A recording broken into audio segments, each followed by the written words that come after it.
بخاری رحمۃ اللہ علیہ کا جذبہ ایثار و اخلاص. امام بخاری اب یہ ملا تو اس کی ضرورت ہے. ان چیزوں کے اپنے ائمہ کی جو عادات تھیں، اخلاق تھے، ان کو بھی سنتے سناتے رہنا چاہیے تاکہ کچھ تو خیال ہو. اب یہی نکلا سنا رہا ہوں. اتفاق سے کتاب رکھی ہوئی ہے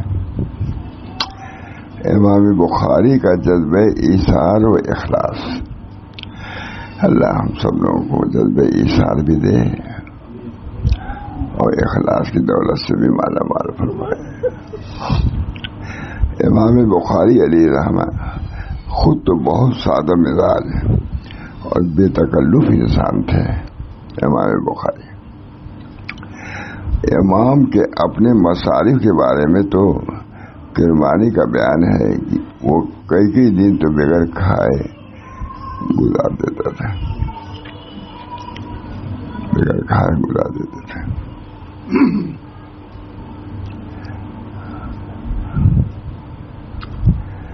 امام بخاری کا جذبہ ایثار و اخلاص.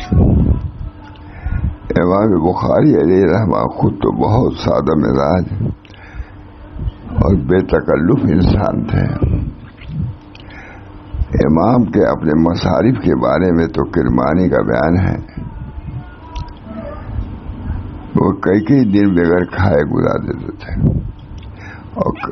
اور کبھی صرف 2-3 بادام کھا لینا بھی ان کے لیے کافی ہوتا تھا. لیکن اس کے ساتھ امام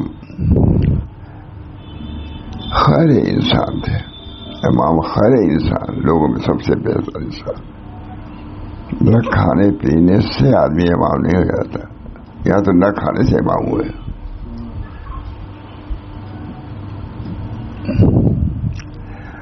اپنی تجارت سے حاصل کیا ہوا نفع طلبہ و محدثین پر صرف فرماتے تھے.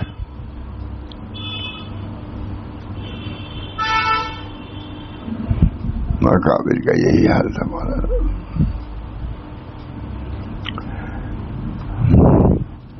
اپنی تجارت سے حاصل کیا ہوا نفع طلبہ و محدثین پر صرف فرماتے تھے. مرقات شرح مشکات میں ہے کہ امام ہر ماہ فقراء و مساکین طلبہ و محدثین پر اپنی آمدنی سے 500 درہم صرف فرماتے تھے.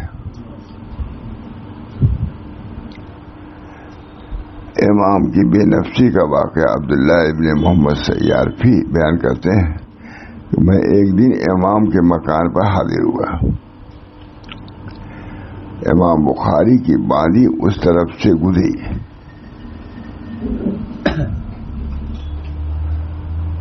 اور دوات پر ٹھوکر لگ جانے کی وجہ سے روشنائی فرش پر گر گئی.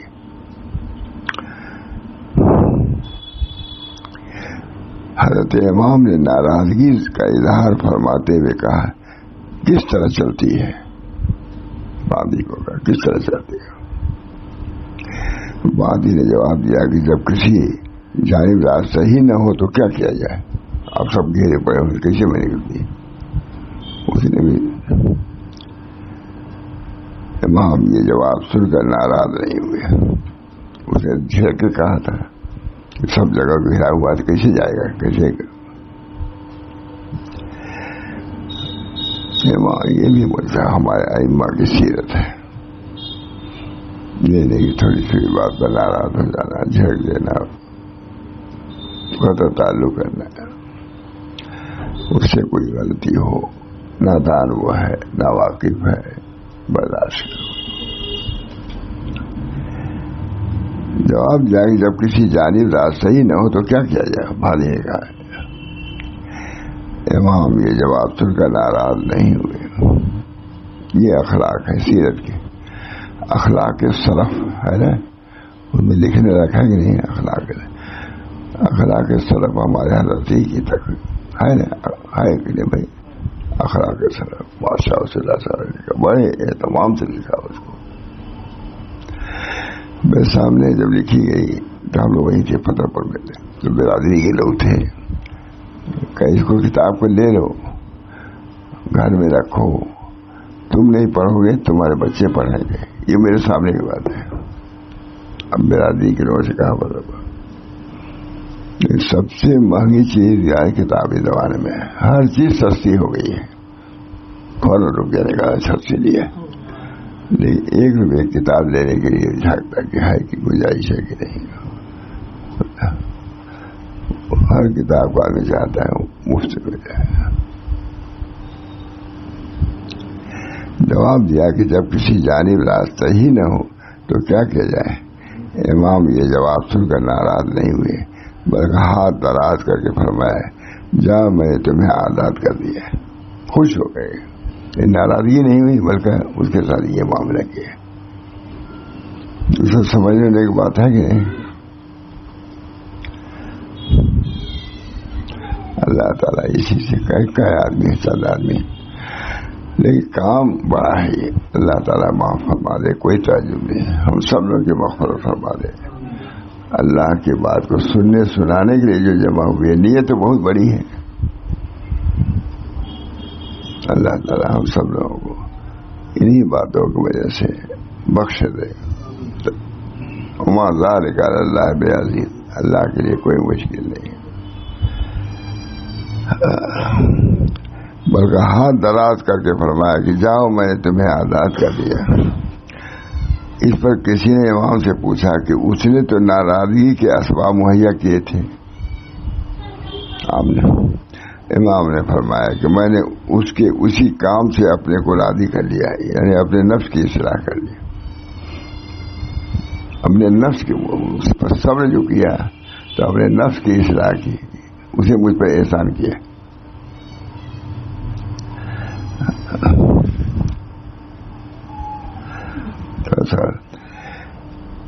امام بخاری اخلاق کے اس بات سے سنت ہے امام بخاری کے. امام بخاری کا سنت کے ساتھ شغف، جس طرح صحابہ کرام کو رسول اللہ صلی اللہ علیہ وسلم کے ہر عمل کو اپنانے کا بے انتہا شوق تھا،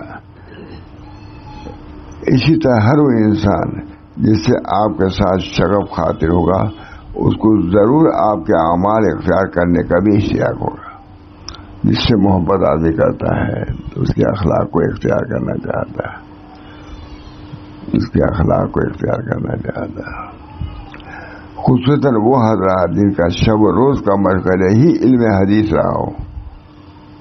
سنیے،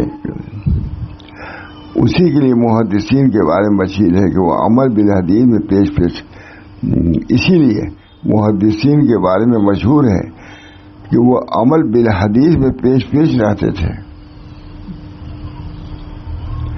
امام احمد نے فرمایا کہ میری نظر سے جو حدیث بھی گزری میں نے اس پر ضرور عمل کیا ہے.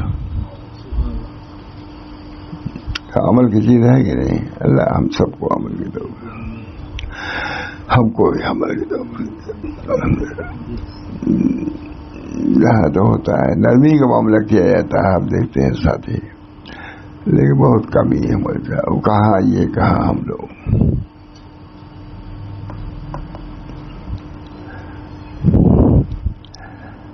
امام احمد نے فرمایا کہ میری نظر سے جو حدیث بھی گزری میں نے اس پر ضرور عمل کیا ہے. ہم سب کے لیے ہی مسئلہ. جب امام بخاری تو ہم لوگ اس کی مستحق نہیں کیے کریں. حتیٰ کہ جب مجھے یہ معلوم ہے کہ آپ نے پچھنے لگوائے اور حجام کو اس کی اجرت 1 دینار عنایت فرمائی تو میں نے بھی پچھنے لگوا کر حجام کو 1 دینار دیا. دوسرے اور محدثین سے بھی اس قسم کی جملے منقول ہیں کہ ہم حدیث یاد کرنے کے لیے اس پر عمل کرتے ہیں.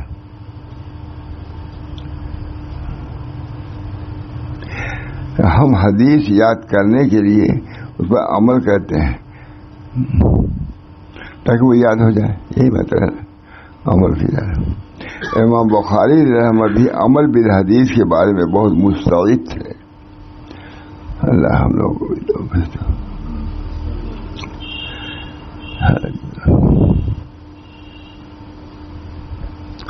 آخر میں حضرت السلام پر بہت زور دیتے تھے.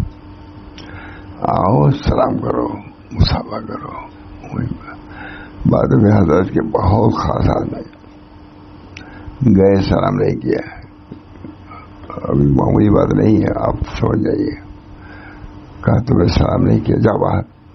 آپ نے کہا یا اللہ ان کو کہہ رہے ہیں حضرت. جب باہر آ کہا السلام علیکم. تصور بھی نہیں ہو سکتا کہ حضرت، لیکن حضرت جب آ جاتے تھے عمل پر، عمل بالحدیث اسی میں پڑھ رہے تھے. اشعر پڑھ رہے تھے پرسوں. جو پیر شدی حافظ،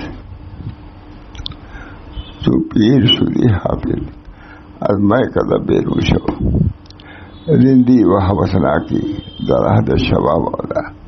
کیا عمدہ شعر ہے وہ سر. میں نے خود سنا. حضرت ٹہل رہے تھے، اس کا کمرہ تھا اتنا رہا ہوگا. ٹہل رہے تھے، صاحب جب تو تھے ہی. چوپی شدہ اکیلے ٹہل رہے تھے، آئیے پڑھ رہے تھے. میں پہنچ گیا. تب یہ یاد نہیں کہ فوراً بند کر دیا. یہ پڑھا تبھی تو سنا میں نے. چوپی شدی حافظ از میں کدب بے روشو رندی و حوثنا کی در عہد شباب اولا. یہ سب آ کر ناز و انداز جوانی میں تو دے دیتا ہے، بڑھاپے میں نہیں. جو پیر شدی حافظ از میں کدب بے روشو.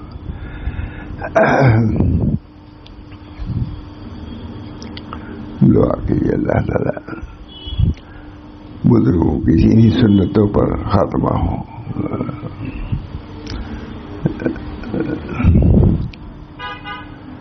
امام بخاری بھی عمل بالحدیث کے بارے میں بہت مستعد تھے. انہوں نے اس سلسلے میں یہ ضروری نہیں سمجھا کہ وہ جو بھی کام کریں وہ علمی ہی ہو، بلکہ جس چیز کا ثبوت حدیث سے ہو جائے اس پر عمل کرنا چاہیے. کہ حضور نے یہ کام کیا ہے تو نہیں معلوم ہو جائے تو کام کر لو. کتنا عامل بالاحادیث.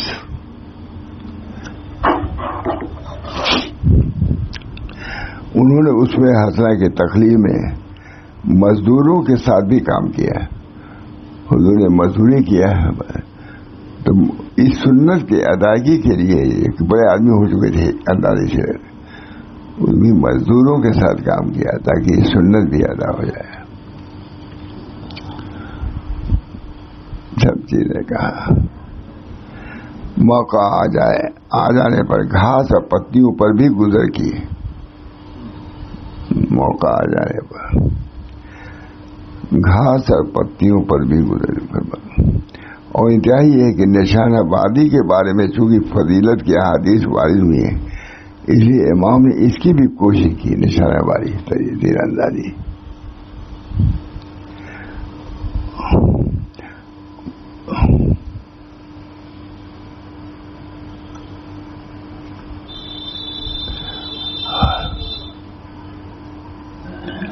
اور بخاری کے بیان کے مطابق اس قدر اچھے تیر انداز تھے کہ بارہ امام کے خدمت میں حاضری کے باوجود انہوں نے صرف 2 مرتبہ کے علاوہ کبھی امام کا نشانہ چکتا ہوا نہیں دیکھا.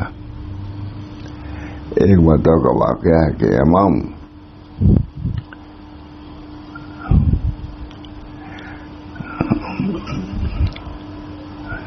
کوئی جگہ کا نام ہے، ان کے باہر تیر اندازی کے لیے نکلے.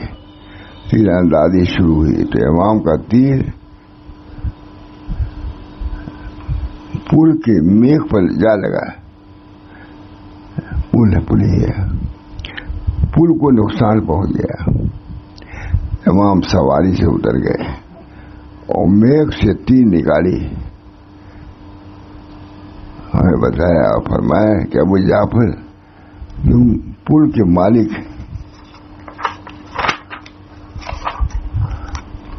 پل کے معاملے کے پاس جاؤ اور اسے کہنا کہ تمہارے پل کو نقصان پہنچ گیا ہے. ہمارے تیر سے کہا، یہ ہمارے تیر سے تمہارے پل کو نقصان پہنچ گیا ہے. اس لیے یا تو ہمیں پل کی مرمت کی اجازت دو، ورنہ ہم سے اس نقصان کا تاوان لے دو۔ معاملے کی صفائی ہوئی ہے تاکہ ہم کسی صورت غلطی کی تلافی کر سکیں۔ کسی صورت سے غلطی کی پل کے مالک حمید بن اخضر نے جواب میں کہا بھیجا ہے کہ امام سے میرا سلام کہنا اور کہنا کہ آپ بہر صورت بے قصور تھے، میری تمام دولت آپ پر قربان ہے۔ امام بھی ایسے ہی، وہ امام بھی ایسے ہی، یہ امام دنیا بھی ویسے ہی۔ پیغام پہنچنے پر امام بخاری نے 500 احادیث بیان فرمائی اور فقراء و مساکین پر 300 دراہم بطور صدقہ تقسیم کرایا۔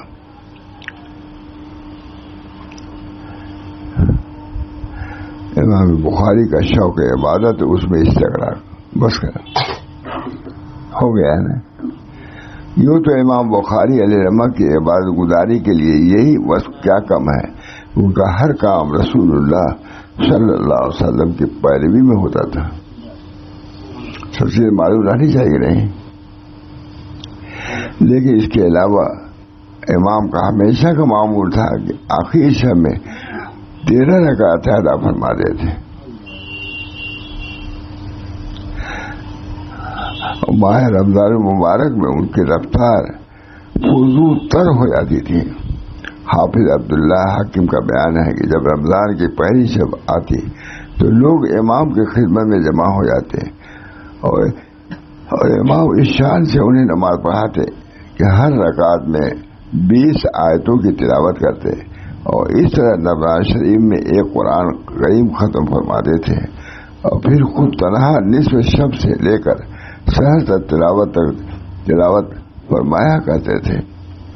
وہ اس طرح ہر تیسرے دن ایک قرآن پاک ختم کرتے تھے اور پھر رمضان مبارک میں دن بھر تلاوت فرماتے اور روزانہ ایک قرآن ختم فرما دیتے اور فرمایا کرتے تھے کہ ہر ختم پر ایک دعا قبول ہوتی ہے۔ لکھتے ہی چلے گئے۔ امام بخاری کا سنیے، یہ امام ابو پر کا سنیے، محدثین بھی عبادت گزار، فقہا بھی حدیث گزار، ائمہ کبھی کبھی سنا دیتا ہوں، اپنے لیے سنا دیتا ہوں۔ اللہ تعالیٰ ہم سب کو اپنے اکابر کے طرز پر معاملات کے سلسلے میں بھی، معاشرت کے سلسلے میں بھی، عبادت کے سلسلے میں بھی اقتداء کی توفیق برآمد فرمائے۔ اللہم صلی اللہ علیہ وسلم، اللہم صلی اللہ سیدنا نبی وعلی آلہ وسلم۔ اللہ ہمارے امام ائمہ کو کتنا عمل خیر کا اہتمام تھا، کہا نہیں جا سکتا۔ اللہ ہم سب کو توفیق دے، اپنے اللہ کو راضی کرنے کی فکر کریں، ان کے لیے عبادتیں کریں، اس کے لیے جاگیں، ان کے لیے ہر کسی کی محنتیں برداشت کریں۔ ربنا تقبل منا انک انت السمیع العلیم برحمتک یا ارحم الراحمین، برحمت سید نبی کریم صلی اللہ تعالی علیہ وسلم۔ لا الہ الا اللہ۔